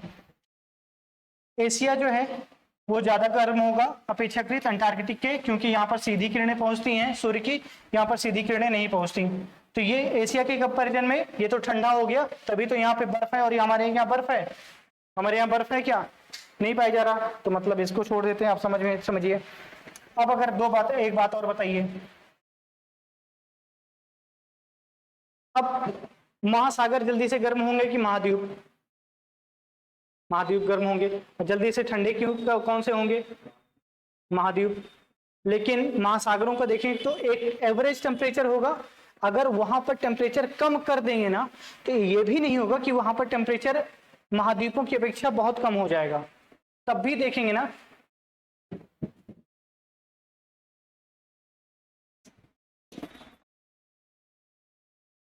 महाद्वीप, महासागर,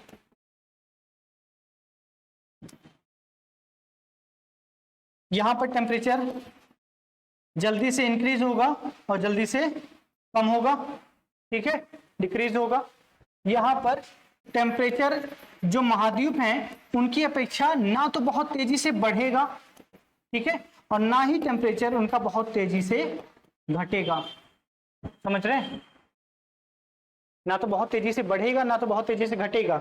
इनके कंपैरिजन में देखेंगे ना, तो मान लीजिए ये टेम्परेचर जो है ना यहाँ पर वो 35 डिग्री पर है, 35 डिग्री सेल्सियस है, और यहाँ पर भी 35 डिग्री दिया जा रहा है,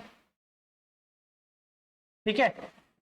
यहाँ पर पहले जो टेम्परेचर था वो 30 डिग्री था, 35 दिया गया तो ये 35 पहुंच गया, ठीक है। अगर हम इसको 35 डिग्री देंगे तो ये 35 पहुंचने से पहले लगभग 33 ही रह जाएगा, ठीक है। टाइम लगेगा, बहुत टाइम लेगा, बहुत टाइम लेगा। ये जल्दी से गर्म हो जाएंगे और ये जल्दी से गर्म नहीं होंगे, ठीक है। महासागर ये जल्दी से गर्म होते हैं, जल्दी से ठंडे भी हो जाएंगे, उनको फिर से ठंडा होना होगा। कोई कारण नहीं, अब मेरी बात सुनिए अभी आप, ठीक है। तो जो टेम्परेचर है वो बहुत जल्दी से डिक्रीज भी नहीं करेगा। प्रॉपर्टीज हैं अपने अपने। महाद्वीप चट्टानों से बने हैं, वो महासागर जल से बना है, और जल ना तो बहुत जल्दी से गर्म होता है ना बहुत जल्दी से ठंडा होता है। अब यहाँ पर अगर हमने टेम्परेचर जो डिक्रीज हो रहा है हमने उठा के 10 डिग्री कर दिया, ठीक है, 10 डिग्री टेम्परेचर अब यहाँ पर पड़ रहा है, तो क्या होगा, ये तुरंत आ जाएंगे 10 डिग्री के आसपास। हो सकता है कि ये 9 पे पहुंच जाए, हो सकता है 8 पे पहुंच जाए, लेकिन अगर हम 35 से इसको 10 डिग्री पर लेकर आएंगे ना, 35 से 10, तो ये पहुंचते पहुंचते मैक्सिमम 35-25 ही रह जाएगा, तब तक सूर्य नीचे की ओर या ऊपर की ओर मूव कर जाएगा। समझ रहे हैं? तो जो महासागरीय जल है ना, उसका औसत तापमान लगभग कितना हो जाता है, लगभग 25 डिग्री के आसपास। हाँ, और महाद्वीपों का 15 डिग्री के आसपास, ठीक है, महाद्वीप का कम होता है, एवरेज टेम्परेचर जो है 15 डिग्री के आसपास, और जो महासागरीय जल है 24-25 डिग्री के आसपास ही रह जाता है। वो बहुत ज्यादा ठंडा भी नहीं हो पाता ना बहुत गर्म हो पाता है।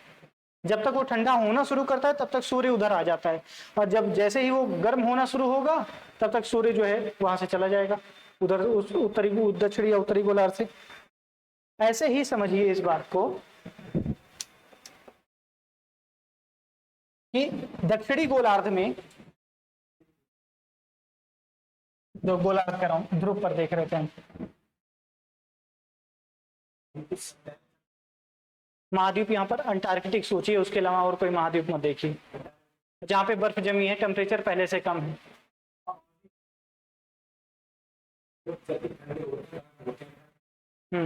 एक सतह होती है, उससे नीचे तो जा नहीं सकता, लेकिन जंगल पड़ेगी तो वो तो सारे मिक्सचर करता रहता है ना। वही चीज है ना, तो टेम्परेचर तो पड़ रहा है सब पे, जब तक कॉम्प्लेक्स होगा नहीं कुछ, हाँ तो वही तो बात है ना, वो टाइम लेगा। वो जल घूम परिसंचरण हो रहा है, तो एक जल जो गर्म हो रहा है वो हट रहा है, इधर उधर मूव कर रहा है, दूसरा जल आएगा वो ठंडा होगा, गर्म होगा, तो ये प्रक्रिया लंबे समय, जब तक पूरा गर्म जल गर्म नहीं हो जाएगा तब तक सतह नहीं गर्म होगी, ठीक है। अच्छा, पूरा भी नहीं, वो तो अलग है, उसका परिसंचरण को अगर हम देखें तो एक अलग फैक्टर है वो, लेकिन अभी सिर्फ स्थिर होकर के इन्हीं दोनों चीजों के देखिए। अंटार्कटिक बहुत ज्यादा जल्दी से ही कम ठंडा, मतलब जैसे ही सूर्य दक्षिण वो उत्तरी गोलार्ध में आएगा इसका टेम्परेचर बहुत ज्यादा कम हो जाएगा, बहुत ज्यादा। और जो महासागर है ना उत्तरी ध्रुव पे, वहां पर जैसे ही जो सूर्य है ना दक्षिणी गोलार्ध में जाएगा तो उत्तरी गोलार्ध में ध्रुव के आसपास जो है देखेंगे तो टेम्परेचर कम तो होगा ही, लेकिन उतना नहीं कम हो पाएगा, क्योंकि ये महासागर है, ये उतनी तेजी से गर्म भी नहीं होगा और नहीं उतनी तेजी से ठंडा होगा, ठीक है।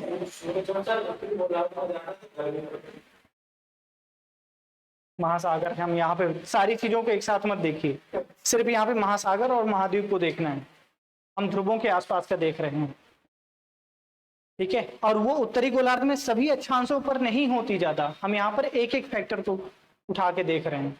अगर आप सोचेंगे कि महासागरीय जलधारा भी बह रही है और फिर पवन भी अगर है वहां पर, तो मान लीजिए अपोजिट हो गया, तो अभी ऐसे ऐसे करेंगे तो बहुत कॉम्प्लेक्स हो जाएगा और इस तरह से प्रश्न भी नहीं बनेगा और ना सॉल्व कर पाएंगे आप। सिर्फ एक टाइम पर एक फैक्टर, महाद्वीप है वहां पर जल्दी से ज्यादा ठंडा हो जाता है जब सूर्य की किरणें वहां नहीं पहुंचती। अगर सूर्य की किरणें यहाँ पर उत्तरी ध्रुव पे नहीं पहुंच रही हैं तो ये उतनी तेजी से ठंडे नहीं हो पाते, क्योंकि ये महासागरों से घिरा हुआ है, इसलिए यहाँ पर सैलिनिटी ज्यादा हो जाती है। ये समझिए ना, इस फेवर, इस तरह से अगर आप आपने अभी कहा ना कि दक्षिणी ध्रुव पे लवणता कम है, उत्तरी ध्रुव पे ज्यादा है, तो ये क्यों है, यही तो मैं बता रहा हूँ आपको। इसको और किसी चीज से मत जोड़िए, सीधा से देखिए, महाद्वीप जल्दी से ठंडे हो रहे हैं, इसको ठंडे होने में टाइम लग रहा है ना, तो इसके कंपैरिजन में यहाँ पर सैलिनिटी ज्यादा होगी, क्यों, टेम्परेचर इसके कंपैरिजन में ज्यादा है,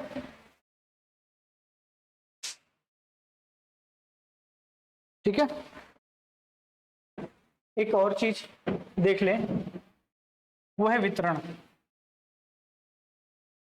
वितरण में हम बहुत ज्यादा नहीं बट थोड़ा सा ही देख लेते हैं।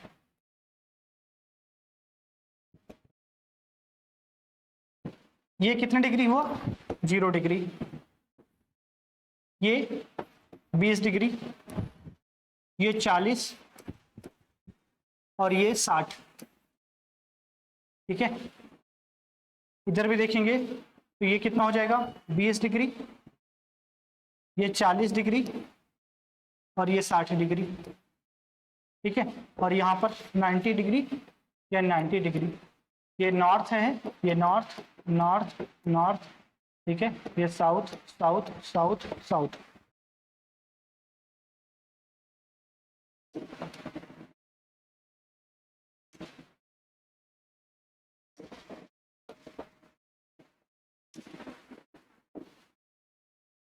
यहां से लेकर के यहां तक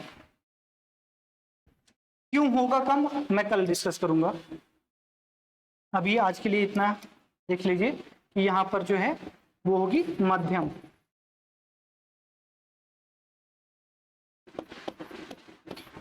है ना। 20 डिग्री नॉर्थ 20 डिग्री साउथ, इन दोनों के बीच में जो सैलिनिटी है वो मध्यम होगी, ठीक है।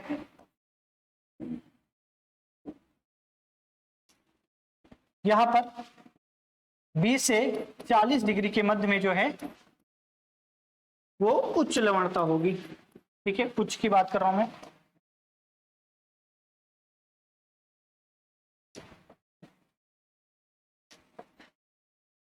फिर यहां पर 40 से 60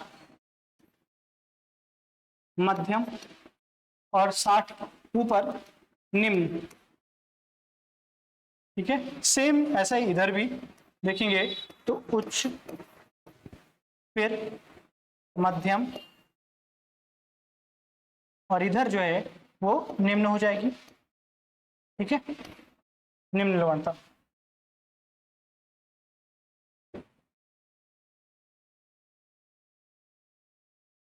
ठीक है,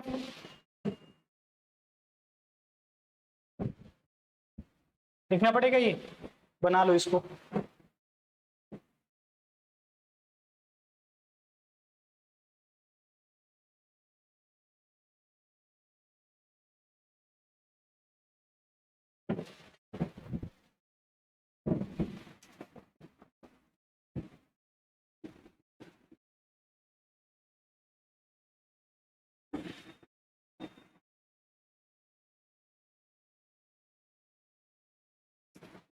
बीस degree north to 20 degree south, मैंने क्या लिखा था, मध्यम, ठीक है। फिर 20 से 20 डिग्री नॉर्थ 20 डिग्री, अब यहाँ पे नॉर्थ साउथ देख लेंगे अलग। 20 डिग्री से 40 डिग्री तक अगर हम देखें नॉर्थ साउथ दोनों में, है ना, तो क्या होगा, उच्च लवणता हो जाएगी। फिर 40 डिग्री से 60 डिग्री नॉर्थ साउथ दोनों में मध्यम, और फिर 60 डिग्री से 90 डिग्री तक देखेंगे नॉर्थ साउथ में, तो यहाँ पर निम्न, मतलब मध्यम उच्च मध्यम निम्न, मध्यम उच्च मध्यम निम्न, ये सीरीज याद करिएगा, ठीक है। मध्यम उच्च मध्यम निम्न, ठीक है, ठीक है। अब इसको इतना आज रखते हैं, बाकी हम लोग कल देखेंगे इसको वितरण को। ये ऐसा क्यों है थोड़ा सा ये समझते हुए चलेंगे, इसके बाद हम लोग अपने जलवायु विज्ञान के टॉपिक पे आएंगे, है ना। जलवायु विज्ञान को आप जो है ना पहले से एक बार देख लीजिएगा, है ना, ज्यादा समझ में आएगा। मैं आपको दिखा देता हूं कि कहाँ कहाँ पर किस किस बुक में जो है ये सारे चैप्टर्स जो है ना वो मैं कहाँ से पढ़ा रहा हूँ आपको, ठीक है। जो मैंने अभी तक पढ़ाया और जो आगे पढ़ाऊंगा, और इसके अलावा मेरा भी इनपुट है समझाने के पर्पज से, आपको एग्जाम्पल देने के पर्पज से, है ना।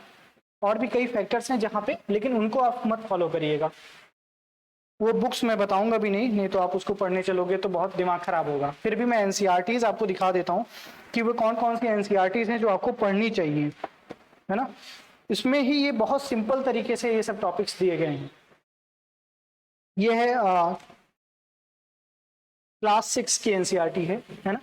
और इसमें जो चैप्टर है उसका नाम मैं बता दे रहा हूं आपको, सौरमंडल ग्लोब। पहला है सौरमंडल, दूसरा है ग्लोब जिसमें अक्षांश और देशांतर बताया गया है, पृथ्वी की गतियां बताई गई हैं, मानचित्र क्या होता है, पृथ्वी के परिमंडल क्या है, पृथ्वी के प्रमुख स्थल मंडल क्या है, और भारत जो हमारा देश है, भारत की जलवायु, वनस्पति, प्राणी, इसके बारे में 6th क्लास में दिया गया है सिंपल लैंग्वेज में। यहाँ से यूपीएससी प्रश्न पूछेगा और आपको लगेगा भी नहीं कि यहाँ से भी आ सकता है।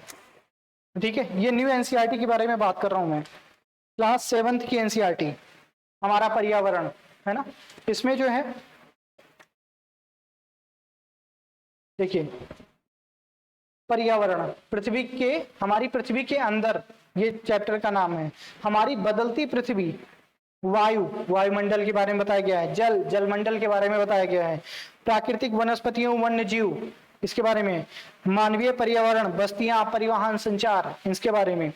मानव पर्यावरण, अंत्योदक्रिया, उष्ण कटिबंधीय एवं उपोष्ण प्रदेश, शीतोष्ण घास स्थलों में जीवन, रेगिस्तान में जीवन, इन सबको, ये सब पढ़ेंगे ना तो आपको अंडरस्टैंडिंग होगी ज्योग्राफी की, है ना। अभी आपसे अगर कोई कॉन्सेप्ट छूट रहा है या ज्योग्राफी अभी भी आपको कम समझ में आ रही है ना, तो पूरी तरीके से किसी भी टीचर पर, किसी भी क्लास पर डिपेंड होने से बेहतर है कि आप इन बुक्स को अच्छे से पढ़ें, है ना। बहुत कम प्राइस में है और बहुत अच्छा नॉलेज दे देते हैं ये। ठीक है, इसके अलावा देखेंगे तो क्लास 8 की एनसीईआरटी है ना, इसका नाम है सामाजिक विज्ञान, संसाधन एवं विकास। हालांकि ये जो है आप अभी इसके लिए नहीं पढ़ सकते क्योंकि इसके जो चैप्टर्स हैं वो अभी फिजिकल ज्योग्राफी को नहीं कवर कर रहे होंगे, क्योंकि इसमें इकोनॉमिक ज्योग्राफी के बारे में ज्यादातर बताया गया है ना। फिर भी जब इकोनॉमिक ज्योग्राफी आएगा ना तो इसको पढ़िएगा, संसाधन एवं विकास, सामाजिक विज्ञान, क्लास 8 की एनसीईआरटी है। आप आइए क्लास 11th की एनसीईआरटी पर, है ना। 9th 10th में भी सेम चीजें हैं, आप उसको भी पढ़ सकते हैं। क्लास 11th की एनसीईआरटी भौतिक भूगोल के मूल सिद्धांत, इसमें चैप्टर के नाम है, आप पढ़ के शॉक्ड हो जाएंगे क्योंकि यूपीएससी के सारे प्रश्न लगभग इसी के इर्द गिर्द बनते हैं। और जो फैक्ट आपको क्लास में आपसे मिस हो रहा होगा या मुझसे मिस हो रहा होगा, आपको इसमें मिल जाएगा। मिस क्या, क्लास जो है ना वो बेसिकली आपको कॉन्सेप्ट समझाने के लिए। फैक्ट तो इतना सारा है, महेश वर्णमाल की बुक आती है एक, पूरा अगर उसको पढ़ेंगे ना तो आप तंग हो जाएंगे कि इतना सारा फैक्ट ज्योग्राफी में होता है और मैं कैसे याद रखूंगा। माजिद हुसैन की बुक आती है बट आप उसको रेफर नहीं करूंगा क्योंकि एनसीईआरटी आप क्लास 6 किताबें पढ़ने के बाद, बहुत छोटी छोटी हैं, 6th स्टैंडर्ड का बच्चा पढ़ता है उसको, समझते हैं। हम तो यूपीएससी कर रहे हैं। जो क्लास 11th की एनसीईआरटी है उसमें भूगोल एक विषय के रूप में, इस चैप्टर को छोड़ेंगे अगर तो पृथ्वी के बारे में, भू आकृतियों के बारे में, जलवायु विज्ञान के बारे में, है ना, जलवायु विज्ञान के बारे में,